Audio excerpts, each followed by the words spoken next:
cette année, il y a un peu moins de 670 pèlerins pour ce pèlerinage à Lourdes, un peu moins de 600 pour les jeunes, voilà, qui sont donc des jeunes en troisième et au lycée. Et le thème, eh bien, c'est bien évidemment un thème en lien avec l'année jubilaire sur l'espérance. Nous avons choisi, avec Marie, ancré dans l'espérance, reprenant ainsi cette invitation que le pape François donne à tous les catholiques du monde de raviver, de ranimer l'espérance qui est en eux.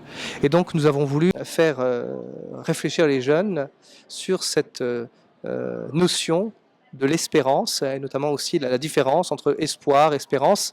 Et nous avons essayé d'approcher cette notion d'espérance sous différents angles au fur et à mesure des différentes journées du pèlerinage. Il y a eu beaucoup de choses, surtout le matin quand on est tous arrivés pour qu'on ait nos foulards. C'était un bon moment, parce qu'à un moment on est tous allés au milieu de la salle et on a tous commencé à sauter. C'était un moment assez drôle et marquant. Et ensuite on a eu la messe, j'ai eu l'honneur de la servir et c'était également une messe marquante.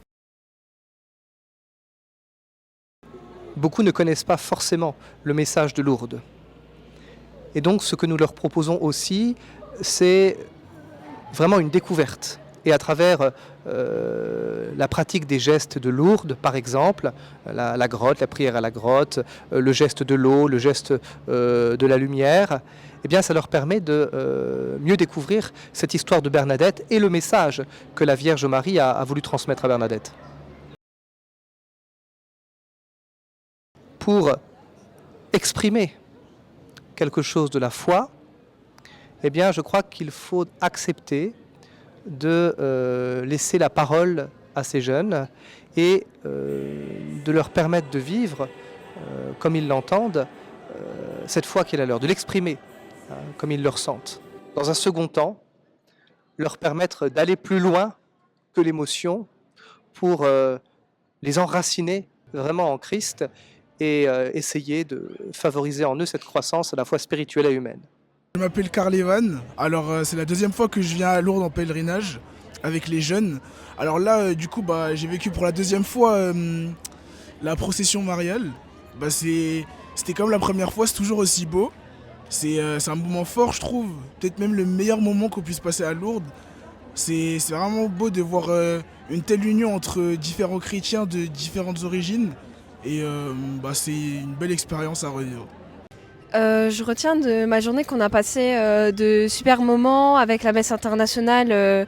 C'était vraiment top, il y avait des bonnes ambiances, on s'entend tous hyper bien. Vraiment, c'est une belle expérience de venir à Lourdes. Et c'est vraiment incroyable de passer des moments ensemble. Ça permet de nous réunir, de lier des amitiés. Vraiment, c'est incroyable. Alors en début de semaine, je leur avais posé 3 questions en rapport avec la dimension vocationnelle. Première question que j'avais posée, c'est quel est le sens de la vie? Deuxième question que je leur avais posée, c'est quel est le sens de ma vie? Et troisième question que je leur avais posée, c'est pour qui suis-je? Je trouve le sens de ma vie, de ma vocation, en me donnant, en fait, en donnant de ma vie, de ma personne, en étant dans cette logique du don. Et c'est vrai qu'aujourd'hui, c'est compliqué pour les jeunes d'être dans cette logique du don, puisque la société leur propose tout à fait autre chose. Donc bonjour à tous, je m'appelle Raphaël, j'ai 17 ans. Je suis venu ici faire ce pèlerinage à l'occasion de ma confirmation. Donc pour moi c'était une nouvelle rencontre avec Marie. Ça m'a permis de la redécouvrir, d'apprendre beaucoup de choses sur elle. Et ici à Lourdes on sent la présence et la force de ce lieu. C'est vraiment particulier et je le souhaite à tous de découvrir cette force justement qui nous habite et de pouvoir rencontrer tous ces frères et sœurs chrétiens, tous ces pèlerins qui apprennent à vivre en Christ justement et à cheminer avec le Christ à l'aide de la Vierge Marie qui intercède pour nous. Et ça m'a vraiment fait du bien justement de pouvoir rencontrer toutes ces personnes et découvrir qu'on n'est pas seul justement, parce que c'est vrai que dans la vie de tous les jours, la société dans laquelle on vit, on pense qu'on est assez différent en étant chrétien justement, parce que c'est pas forcément des morales qui sont véhiculées par le monde dans lequel on vit justement, et ça m'a fait beaucoup de bien.